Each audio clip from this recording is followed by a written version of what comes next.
guys, gagawa ko tutorial paano gumawa ng kahit anong planeta sa After Effects. Kung kailangan mo man is textures ng mga planeta na gusto mo, kunyari Earth, ganun, kailangan mo ng ganito.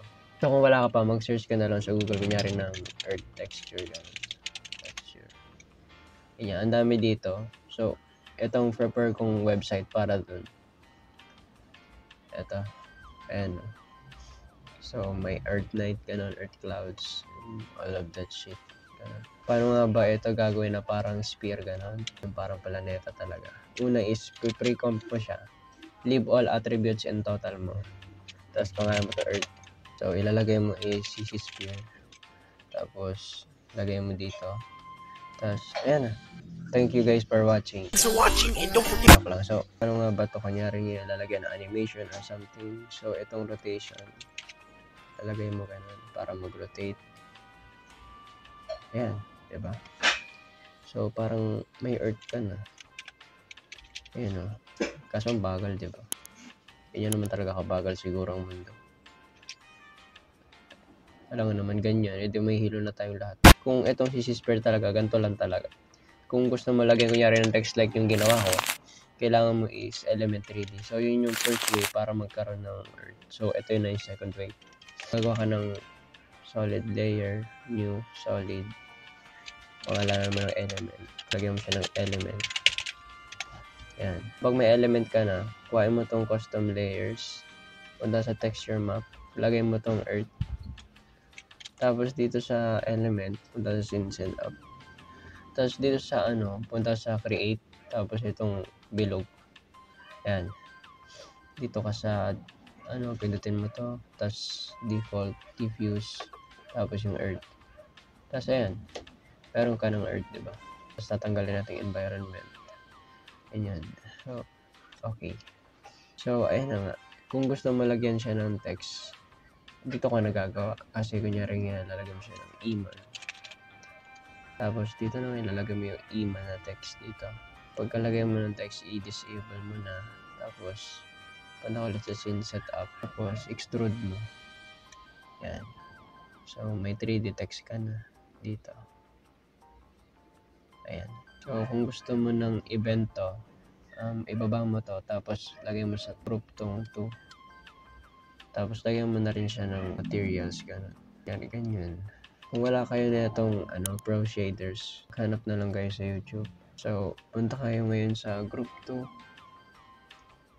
Tapos, punta kayo sa deform. Sa bend. Tapos, enable mo yung bend center. Tapos, oops, nawala.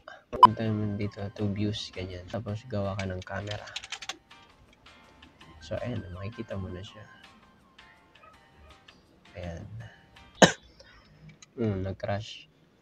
Ayoko na. So, nagbabalik tayo kung saan wala na yung ginawa ko kasi nag-crash nga. Kalimutan kong i-save. Visit nag-crash na naman.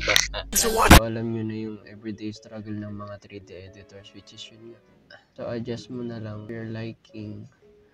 Tapos, adjust mo ganyan. Tapos, di ba yung ginagawa dun is, ginawa ko dun sa edit is parang umikot. Punta kayo sa rotation ng group 2. Tapos, makikita mo dito, look. Wow! So good!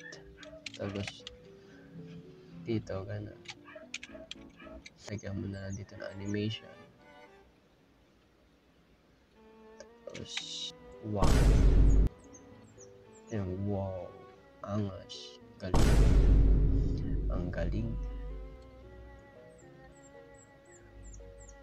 Yan. Wow! Ang galing! Yan.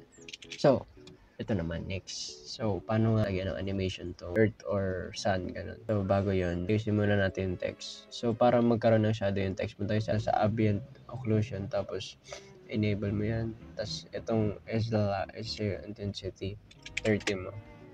Tapos, ayan, may shadow ka na. So, paano nga ba magkailaw, kunyari? Control, Alt, Shift, L. So, spotlight, ayan. May ilaw ka na. So, kunyari gusto yung araw mo, kunyari, andito, sa gilid. Ano ba yun? Hindi mo galaw. Ayan. So, nagalaw ko na rin. Yun yung araw mo, diba? Then, may araw ka na dito sa gilid. Sa sun naman, kuha ka ng sun, tapos lagyan mo siya ng turbulent displace. So nakita mo, parang nag-morph na siya, diba? Ganyan. Lagyan mo lang siya sa normal settings, which is 50. Punta sa pinakauna na timeline, tapos evolution mo.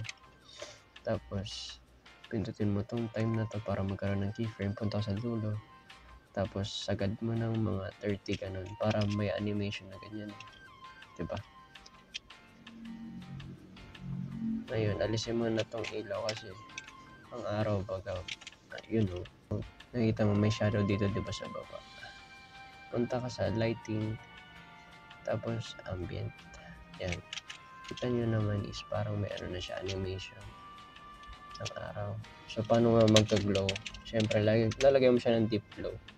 Paano ko ginawa yung animation dun na parang bigla siyang nawala. So, na-duplicate mo siya. Dito sa baba, pipitutin mo, tapos lagyan mo siya ng tint para maging black and white.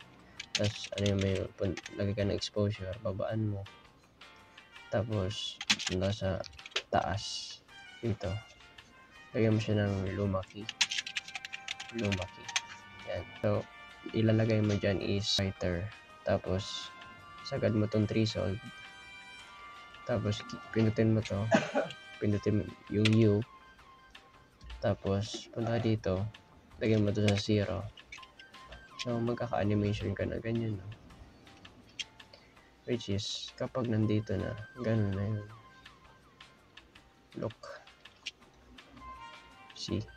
Wait, tanggalin natin yung text kasi sa kabal masyado. Ayan na. Look. So, parang nagkakaroon siya ng animation where nawawala yung araw, ganun. So, yun lang yung tutorial para ngayon. At least naturuan ko kayo paano yung 3D text. Tapos paano rin gumawa ng araw or anumang planeta. Sana wala kayong natutunan sa tutorial na to kasi ano